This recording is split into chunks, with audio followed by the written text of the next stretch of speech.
I really believe that when we build this healthy relationship with our mind, body, and spirit, it's the way we create true harmony and peace inside of ourselves, right? We're living in a chaotic world, we all know this, and it's easy to get sucked in and, and let it consume us. But we can create peace and harmony inside. I loved what Reverend Gene Walters talked about last week about that we are love and that forgiveness, and how she had been hit with the storm and affect her roof, and how she didn't even let it shake her foundation. She was just rolled with it because she has this inner peace in her, this understanding, this love that nothing shakes that.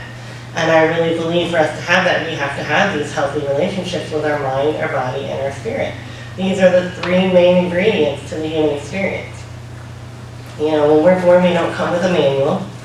We come with curiosity, we come with free will, and the ability to learn and grow.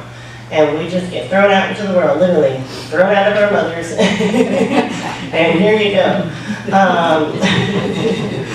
And in the beginning, I feel like our first way of learning, we're learning about our outside world, right? It's really important for little babies and toddlers to understand our outside world. That's why toddlers are always putting everything in their mouths. And so we're so focused on the outside world for so much of our life.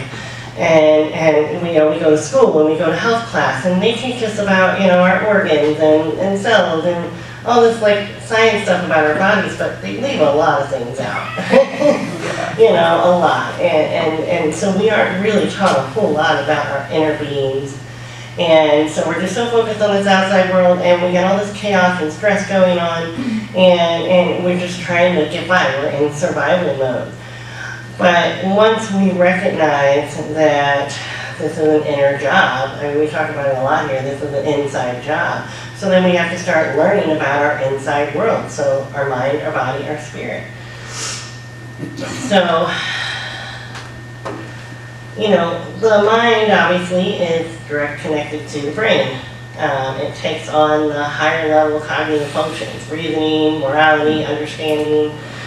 And, we gotta remember our brains are computers. They just suck up information all day long, everything we feed it, everything we see, everything we hear. It doesn't decipher truth from, false information. It just consumes all the information. And then it decides at random times when we're driving down the road to, shoot a thought at us, something we did, and it's probably not even an accurate thought. We'll have a memory, and that memory probably isn't even an accurate memory.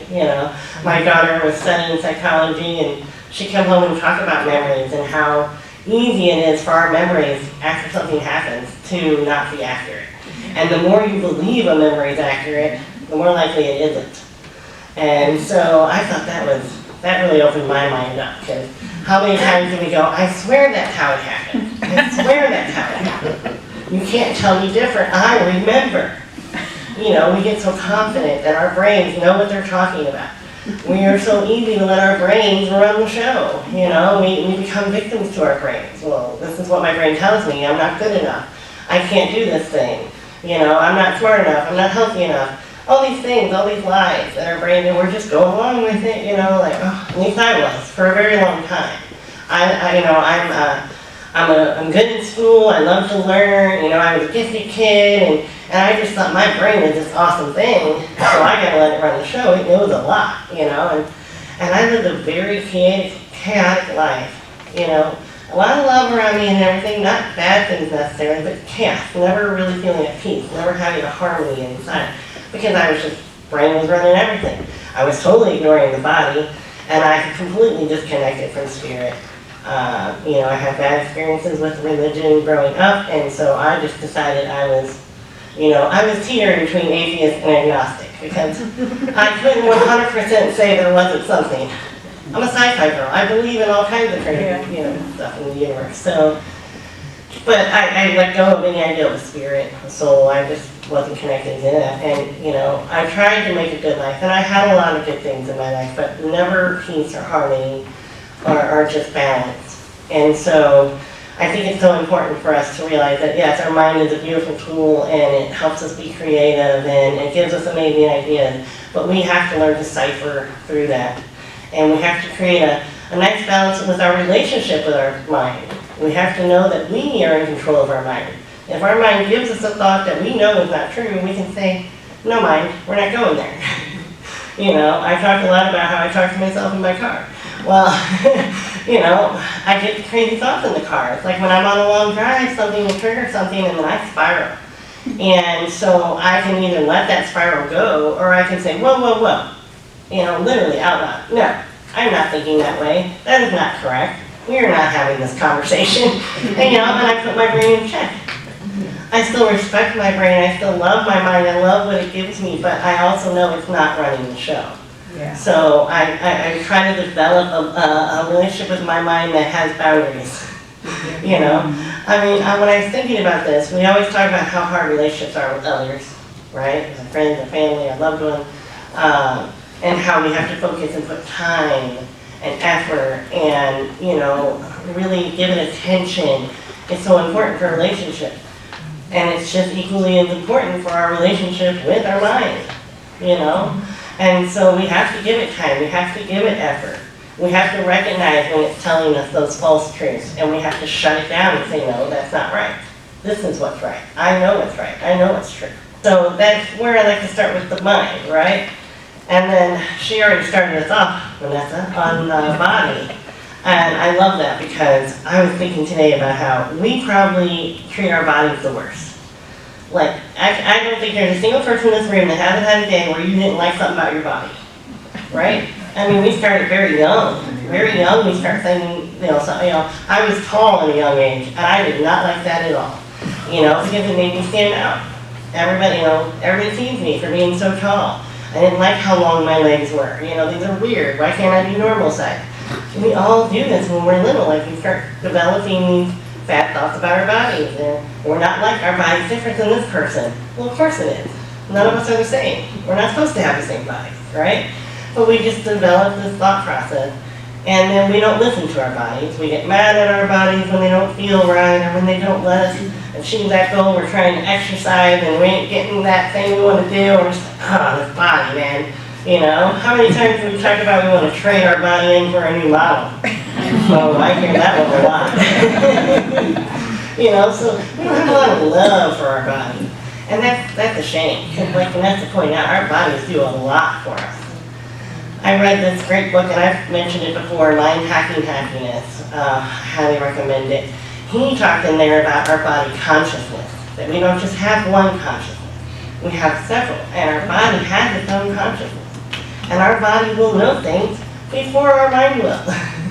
And we never even, give that a thought. We don't credit that and realize, because we just think our body is this thing that demands so much out of us and is our representation. And it's like, no, our body is this beautiful, miraculous specimen. It's got 1 trillion cells working every day just for us to, breathe and live and survive. And we just treat it like, oh, God, this thing. And it's just so sad. It's like, come on, we need to really change our relationship with our body. We need to see, health did not do it for us. Health class did not paint the picture like it should. There's this really cool movie, and I'm not going to remember the name of it now, but it's like an animated cartoon. It came out in the 90s, where this little guy went inside the body, and the cells are talking, and it shows how everything... Osmosis Jones. Osmosis Jones. Right. And I remember watching that. My kids were pretty young when that came out, and I remember how cool that was, because it really showed, all the workings of inside your body. I mean, we just walk around like, yeah, we got this body. It's like, oh my God, you are a walking miracle. You don't realize what's going on inside of you. And we need to treat our bodies as such. Like, oh my goodness, thank you for everything you do. And so for myself, because this is my weak area, my thing I've been doing recently is daily affirmations with my body. I tell my body how grateful I am for everything it did. Thank you for getting up today. Simple things. Thank you for breathing. I've got allergies and asthma going on, but it's been under control lately. And I was like, thank you, body, for, doing good. And I love you, and I appreciate you. And so I've really been trying to develop this healthy relationship with my body. I'm no longer saying negative things about my body. We talk all the time how important our words are, the power in our words. Your body's listening. It's got a consciousness, and it's hearing everything you're saying. So we need to be very, very careful with how we talk about our bodies. Loving it and encouraging it is the way to go, 100%. So giving it that time, that attention, you know, obviously we need it. We always hear eat healthy, exercise, of course. But there's so much more to it than that, right? And just getting out in nature, my body's favorite thing to do. And then I love my other thing I thought about is dancing. We do not dance enough, people. We need to have way more dancing going on in our lives. You know, music is medicine.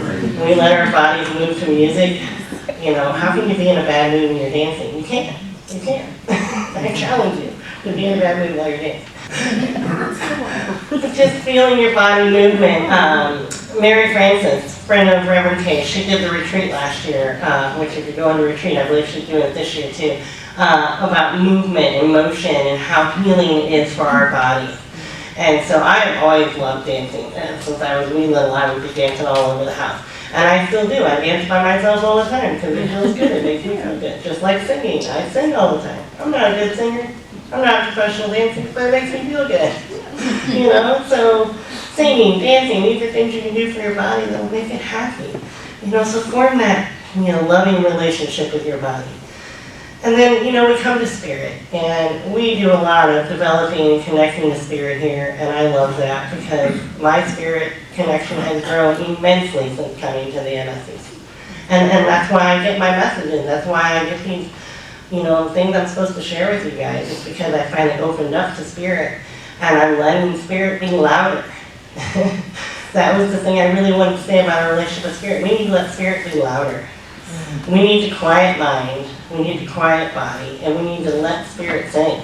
Because spirit is in there, it's telling us our truth. It's telling us what we're supposed to feel and see and think. It's telling us how to be. But we got the body and the mind, and it's all this sound going on, and we're like, oh, spirit's down here. Well, we know it's our inner, you know, our inner ever essence. But it doesn't have to be like behind. It can be at the forefront, right? We can bring it to the front. Let the body and the mind kind of fall behind. Let the spirit help the mind understand what's true and what's not. Let the spirit fill the body with healing light and energy. Like when you develop that spirit relationship, and it's this healthy spiritual relationship, it's going to help the body and the mind relationship. They're all going to work together. But we have to put that energy and that time and that attention into those things. Excuse me. I write so many notes, but half the time I don't read any of them. But I just think that we need to remember that our minds will trick us, our memories are subjective, and our thoughts conspire with false information. So do your research on any thoughts that you're having that you're unsure if they're true. Do some research, look into it. You know, you're your own detective, right? Listen to your body. Like if there's a thought that you're not sure, is this real, is this true? Listen to your body. What does your body think about it? You know? And if body's not feeling right about something, like maybe you're trying to make a decision about a job or a relationship, you know, your mind might give you the wrong thoughts. So let's tap into body. How does body feel? And then let's tap into spirit. What does spirit say about it? Let's put the whole three of them together and then make that decision. Because then we're making a decision from our true selves, right? And we're creating this harmony and this balance inside. When we do this, we're going to have such a strong foundation that all this chaos in the world isn't going to shake us from our foundation. We're just going to roll through it because we know that that's not who we really are. We know that what is us is on the inside, not on the outside. The outside is just the experience. So when you build a better connection with all three, you will see and feel your truth. And that is my message for today.